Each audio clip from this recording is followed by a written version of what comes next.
Pensions are a scam, and in this video, I'm going to show you how you can avoid them and what you should do differently. If you've been watching for a while, you know I don't really like slagging off alternatives, and please don't take any of this as financial advice, but it's just absolute bullshit. The average person starts retirement at 65 years old for a man, slightly younger for a woman, but you don't get to start receiving your pension until 66. So the retirement age is going to get more and more. And the average person gets paid roughly £300 a week. Just so you know, that's around £15,000 a year. Now, how many people do you know can live on £15,000 a year? Especially since not many people are living the dream on their salaries, right? Now, here's the biggest hook in the scam of it all. What happens when you die? I know you're not thinking about that, right? But maybe you should, because my exit in investment is death. So your exit is the same too. Well, let's look at it. Obviously, property. When I die, what happens? Well, it will go to my kids and presumably they'll screw it all up and lose half of it in their first divorce. If I protect it, maybe not.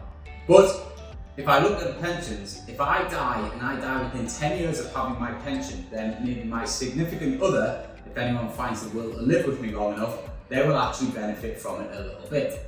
But if I dare die on year 11, what happens to most of my pension? Well, especially the state pension, well, nobody knows, right? But nobody else gets it. It just disappears. Now, if that isn't the biggest bullshit Ponzi scheme out there, I don't know what is. Alright, so just an opinion, not financial advice there, right?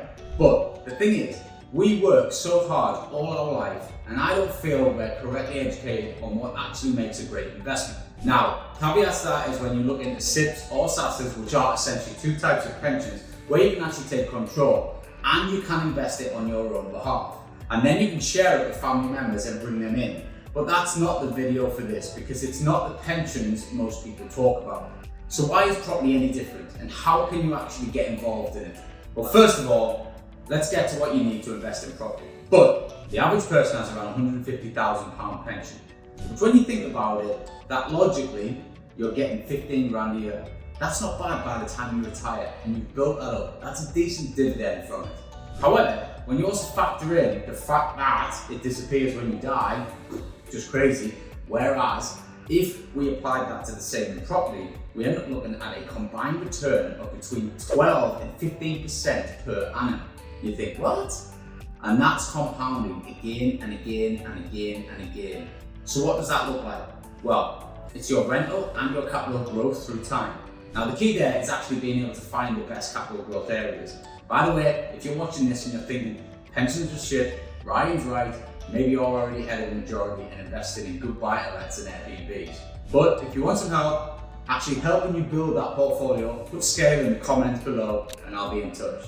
What we're doing right now at Luke's Days is we're helping people build their portfolios, and we're offering out some free one-to-one strategy sessions where we can talk to you about building your portfolio. This is only for you if you've got 100k or more to invest. Put scale in the comments or DM me on Instagram at RyanKLuke84. So, when we're looking at property, what are the actual pros? I think if we're looking at the pros of property, for me, it's really the multifaceted approach to property. And what I mean by that is how many ways it can actually benefit you. It's just given and given and given. Well, first of all, talking about giving, how forgiving is it actually? So, every investment has risk, right? It goes up, down, ebbs and flows, booms and bursts, recessions, growth, all of that sort of crap that comes on. And property is the same as every other investment. But let me ask you this, is property risky? Yes, there are risk elements. What is the number one asset that pensions invest in? Boom, you nailed it, property, just in case you didn't know. Banks will give you money. For what? Property. And if they don't, what do they invest in? Property.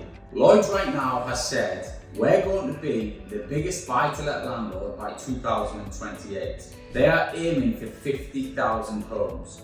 In Leeds, there's a South Bank development of 350 football pitches, the second largest residential development in Europe ever owned by Legal & General.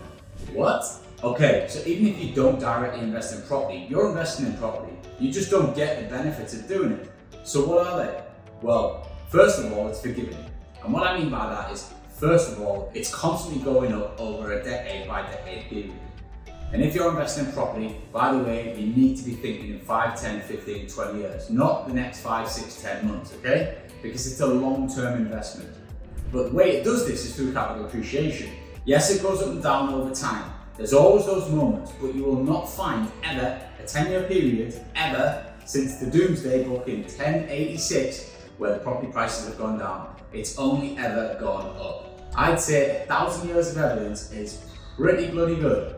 So you've got your capital growth, which by the way, when you release that in equity to cash is tax-free because somebody else will give you the money, i.e. the banks again, because they want to invest in property. But you've also got the cash flow appreciation. What I mean by it, when property prices go down, the only reason that happens is either because of affordability or there's less demand than supply, which isn't very often in the UK, being a small island. Think about it this way, if less people want to buy, are they suddenly on the streets? Well, hopefully not. So if they're not doing that, what do they need to do? I don't know, how about renting a fucking property? So what happens when more people want to rent a property? Do the rents go up or do they go down? Correct, they go up. And so we've got this symbiotic relationship, i.e. this one goes this way and that one goes that way. Yin and yang, think about the symbol. And that's how the world works, especially in the investment of property. It's not only forgiving, it's very forgiving and rewarding as an investment opportunity. Let me give an example of the first property I ever purchased, which was on Belgrove in Newcastle. And the purchase price was £73,000. Now, if you go to now, where we are in 2023, no bad time to test, the most recent comparable is one of the properties next door sold for £125,000. So, it has massively grown in such a short period of time. Now you might be thinking, bloody hell Ryan, that's a really good investment. Yeah, it would have been if I watched a fucking YouTube channel like this, but I didn't know anything about that. So I sold it only a few years later, and you'll look on there for a measly £185,000. And if that's not a reason to subscribe to the channel, I don't know what will be. Do it now. Now look, there are some downsides of property. Obviously I'm so biased, I'm obsessed with property, right? It's what I've built this channel around, it's what I've built my education company around, it's what I built my wealth up and made my millions with. And so I'm passionate about it. And this video isn't really about going into the pitfalls of property, but I do want to be reasonable and say there are some. It's really important to know where to buy because you can't just buy a property anywhere. For example, I don't like leaseholds, certainly short leasehold properties for long-term ownership. I don't like off-plan property, I don't like owning newly built stuff. It's only long-term resale properties in high capital growth areas. So as I said, I've got the videos out there talking about the pitfalls and I'm happy to do more. If you put pitfalls in the comments, I'll do some more for you because it's important to invest with knowledge and power.